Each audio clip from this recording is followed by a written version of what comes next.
Hello दोस्तों, तो एक और जरूरी जानकारी के साथ लीजिए जुड़ चुके हैं आप आईएफएस के साथ। और आज के वीडियो का जो इम्पोर्टेंट हेडिंग है, टॉपिक है, वो है कि कौन कौन से सब्जेक्ट कॉम्बिनेशंस में आप एग्जाम दे सकते हैं गेट 2027 का।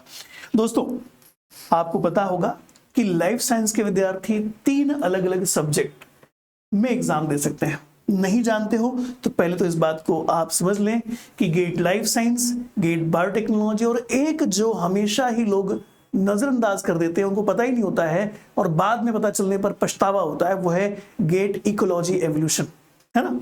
2 मेजर टॉपिक यहाँ पर आते हैं और बाकी कुछ बेसिक चीजें और पूछी जाती हैं, जैसे कि बायोस्टैटिस्टिक्स और कुछ बेसिक मैथमेटिकल सेगमेंट, है ना।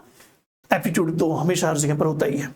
तो ध्यान रखें कि जो 3 अलग अलग कॉम्बिनेशंस हैं, एक बार में कोई भी विद्यार्थी 2 अलग अलग सब्जेक्ट के लिए फॉर्म भर सकता है, ठीक है। लेकिन कौन सा कॉम्बिनेशन अलाउड है, कौन सा कॉम्बिनेशन नहीं, आइए इन सब चीजों पर बात करते हैं दोस्तों। तो गेट 2027 का जो एग्जाम होने की संभावना है और होने वाला है, उसमें अगर आप एक साथ में 2 पेपर के लिए एग्जाम में जाना चाहते हैं तो क्या रूल्स हैं, कैसे तय किया जाएगा। तो याद रखिएगा कि आपको तय करना होगा जो कि ऑफिशियली प्री अप्रूव्ड कॉम्बिनेशंस होंगे, जो कि आईआईटी मद्रास उस समय पर रिलीज करेगा। उसके आधार पर आप कौन से 2 कॉम्बिनेशन सिलेक्ट कर सकते हैं, वो तय होता है। जैसे कि अगर मैं इसके पहले 2026 में हुए एग्जाम के हिसाब से बात करूं तो देखने को मिलता है कि ऐसे सारे विद्यार्थी जो बायोटेक कॉम्बिनेशन वाले थे, वो बीएम बायोमेडिकल का जो एक सेगमेंट है वो और एक्सेल कॉम्बिनेशन में एग्जाम दे सकते हैं। इसी के साथ साथ अगर आप ईवाई इकोलॉजी और एवोल्यूशन वाले हैं तो आप एक्सेल के कॉम्बिनेशन में ये एग्जाम दे सकते हैं। मतलब ईवाई के साथ एक्सेल अलाउड है, बीटी वाले इसको नहीं दे सकते। ऐसी अगर आप एक्सेल मतलब लाइफ साइंस के कॉम्बिनेशन में हैं तो आप बीटी भी दे सकते हैं, केमिस्ट्री भी दे सकते हैं और ईवाई भी दे सकते हैं। तो ये जो मैट्रिक्स है, ये जो पूरा का पूरा जानकारी है, वो 2026 के एग्जाम में यूज किया गया था और इसी के बेसिस पर बच्चों ने फॉर्म भरा था। अगर अब आप तय करना चाहते हैं कि 27 के एग्जाम में कैसे होगा, कौन कौन से कॉम्बिनेशन अलाउड होंगे, most of the time the combinations are same, है ना। ये जो कॉम्बिनेशन पर बात हुई वो हमेशा ही अलाउड होता है, राइट। सो ये सारी चीजें उस समय पर तय कीजिएगा। लेकिन जो अलाउड और पॉसिबल चीजें हैं, आइए उन पर बात करते हैं ना, कि क्या क्या कॉम्बिनेशंस पॉसिबल है। फॉर एग्जांपल, अगर आप बायोटेक स्टूडेंट हैं तो सबसे पॉपुलर जो कॉम्बिनेशन होता है वो बीटी और एक्सेल का होता है। मतलब कोई भी बायोटेक्नोलॉजी वाला स्टूडेंट लाइफ साइंस का पेपर देता ही देता है, या कोई भी लाइफ साइंस वाला स्टूडेंट बीटी का पेपर देता ही देता है। लेकिन इसके अलावा कौन कौन से और कॉम्बिनेशन पॉसिबल हैं, तो आपका जो सबसे पहला प्राइमरी पेपर होगा वो तो होगा बायोटेक का ही। अगर आप बायोटेक का paper as a primary paper या इस फॉर्म को फिलअप करते हैं, इसके साथ अगर आप दूसरा पेपर देना चाहते हैं तो आप लाइफ साइंस, जो कि पॉपुलर वाला है, या तो फिर बायोमेडिकल इंजीनियरिंग, और नहीं तो फिर आप केमिस्ट्री के साथ कॉम्बिनेशन में जा सकते हैं। सोचो कि लाइफ साइंस और बीटी वाला स्टूडेंट जो है वो केमिस्ट्री कॉम्बिनेशन में भी एग्जाम दे सकता है, ठीक है। केमिस्ट्री का कॉम्बिनेशन कई बार आप देखेंगे चेंज भी मिल जाएगा, जैसे लाइफ साइंस के साथ काफी पॉपुलर है, बीटी के साथ कई बार उतना पॉपुलर नहीं है, ठीक है। चलिए ऐसी बात करते हैं, अगर कोई लाइफ साइंस का विद्यार्थी है तो वो कौन कौन से कॉम्बिनेशन दे सकता है। तो दोस्तों ध्यान रखिएगा कि लाइफ साइंस वाले जो विद्यार्थी हैं वो पहले तो जो एग्जाम लाइफ साइंस में देने वाले हैं उसमें क्या क्या जरूरी चीजें आ जाती है। तो अगर आप लाइफ साइंस का पेपर दे रहे हो तो डेफिनेटली आप देखोगे उसमें कंपल्सरी पार्ट होगा which is nothing but a chemistry. Mandatory है, 15 क्वेश्चन 17 क्वेश्चन केमिस्ट्री के आते हैं, जो कि कंफर्म है, आपको पढ़ना ही पड़ेगा। उसके साथ जो आपका पेपर होगा, कोर पेपर, यहाँ पर कई सारे ऑप्शंस होते हैं, है ना। इन ऑप्शंस में आप देख पाएंगे बॉटनी है, बायोकेमिस्ट्री है, माइक्रोबायोलॉजी है, जूलॉजी है, फूड प्रोसेसिंग है, ऐसे कई सारे अलग अलग कॉम्बिनेशन होते हैं।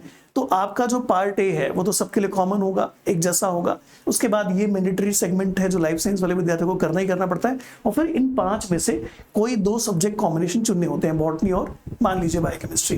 बॉटनी या जूलॉजी, जो सबसे पॉपुलर है, जो सबसे ज्यादा आसान पड़ता है, वो पड़ता है बायोकेमिस्ट्री और जूलॉजी, है ना, क्योंकि बहुत सारा सिलेबस आप देखेंगे सीएसआर से मैच करता हुआ दिखता है।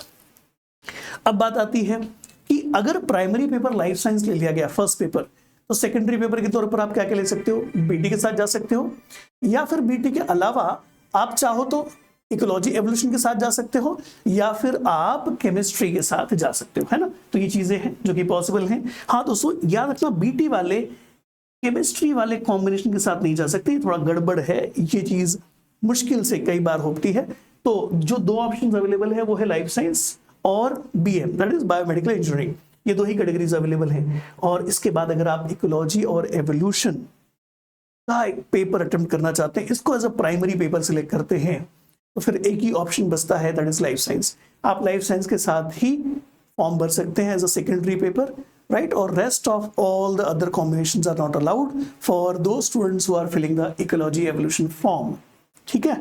तो ये जो पॉपुलर कॉम्बिनेशंस है वो इस प्रकार से हैं, और कोई भी लाइफ साइंस का विद्यार्थी इन तीनों एग्जाम को दे सकता है, अगेन इन डिफरेंट कॉम्बिनेशंस। अब इसके बाद की जो जरूरी जानकारी है वो क्या है दोस्तों, अब मान लीजिए एप्लीकेशन फॉर्म आ गया और आपको जो जो कॉम्बिनेशन अलाउड थे उसके हिसाब से आपने फॉर्म भर दिया। अब कई बार बच्चों के मन में डाउट होता है कि सर क्या एग्जाम का टाइमिंग सेम हो सकता है क्या? नहीं, जो जो कॉम्बिनेशन अलाउ किए हैं किसने, आईआईटीज ने, वो इस बात का हमेशा ध्यान रखते हैं कि वो दो अलग अलग शिफ्ट में हो, है ना। इसका मतलब ये है कि कभी भी ऐसा नहीं होगा कि आप जो दो फॉर्म या दो कॉम्बिनेशन सिलेक्ट करेंगे प्राइमरी सेकेंडरी, उनका टाइम ओवरलैप कर जाएगा और एक ही समय पर दोनों एग्जाम होंगे, ऐसा कतई नहीं होता है, कभी भी एग्जाम क्लैशेस नहीं आते। तीसरी बात, सिंगल सिटी सेंटर, एक ही सेंटर पर दोनों आपका पेपर होता है। ऐसा भी नहीं है कि एक एग्जाम देने के लिए इस सेंटर पर, अगला एग्जाम देने के लिए दूसरे सेंटर पर, नहीं। आईटी वाले इस बात का ध्यान रखते हैं कि बच्चा जिस सेंटर पर गया है दोनों पेपर उसका मॉर्निंग शिफ्ट का हो चाहे इवनिंग शिफ्ट का हो, उसी सेंटर पर दिया जाए ताकि उसे मुसीबत ना झेलनी पड़े, है ना। लेकिन एक चीज बहुत जरूरी है, आप सभी को ध्यान रखनी चाहिए, याद रखनी चाहिए, अगर दो फॉर्म भरोगे तो दुगना पैसा देना पड़ेगा, है ना, दुगना लगान देना पड़ेगा। ध्यान रखना, पैसा दोगुना हो जाएगा। जितनी भी फीस होती है एक फॉर्म की, मान के चलिए अगर आप दो अलग अलग सब्जेक्ट में फॉर्म भर रहे हैं, क्योंकि एक ही फॉर्म भरने के टाइम पे दोनों ऑप्शन सिलेक्ट कर सकते हैं। अगर आपने प्राइमरी पेपर और सेकेंडरी पेपर दोनों सिलेक्ट कर लिया तो आपकी जो एप्लीकेशन फीस है वो डबल हो जाएगी, ठीक है। तो मिस मत करिएगा। अगर आप गेट 2027 का एग्जाम दो अलग अलग कॉम्बिनेशन में देना चाहते हैं तो ये जानकारी आपके लिए काफी जरूरी है। बाकी अपने से कोई भी विद्यार्थी जो आईएफएस के साथ जुड़ करके तीनों एग्जाम की प्रिपरेशन करना चाहता है, रिकॉर्डेड कोर्सेस अवेलेबल हैं life science, biotechnology, ecology, evolution का 15% ऑफर के साथ, ठीक है। सो आई होप ये जानकारी आप सभी के काम की होगी, और ऐसे ही और वीडियोस के लिए चैनल पर जुड़ें, सब्सक्राइब करके रखें और बेल आइकन प्रेस करके रखें, क्योंकि ऐसे बहुत सारे वीडियोस आते रहेंगे। और जो सीरीज गेट एग्जाम की प्रिपरेशन के लिए जरूरी है वो सभी चैनल पर चल रही हैं। टाइमिंग का पता लगाइए और उन सारे सेशंस का लाइव में बेनिफिट लीजिए। Thank you so much, happy learning to everyone. मिलते हैं किसी और वीडियो के अंदर किसी और जानकारी के साथ।